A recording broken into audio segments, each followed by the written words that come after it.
సర్పంచ్ ఎన్నికల్లో బీఆర్ఎస్ అడ్రస్ గల్లంతు కావడంతోనే కేసీఆర్ ఫామ్ హౌస్ నుంచి బయటకొచ్చారని మంత్రి అడ్లూరి లక్ష్మణ్ విమర్శించారు. కేసీఆర్ నోరు అదుపులో పెట్టుకుని మాట్లాడాలని, తన గౌరవాన్ని కోల్పోవద్దని సూచించారు.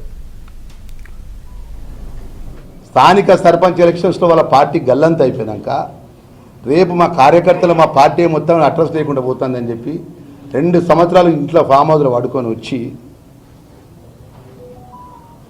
వారి యొక్క పార్టీ మీటింగ్ పెట్టుకొని మాట్లాడిన మాటలు కాంగ్రెస్ పార్టీ పక్షాన ఒక మంత్రిగా తీవ్రంగా ఖండిస్తున్నాం. మేము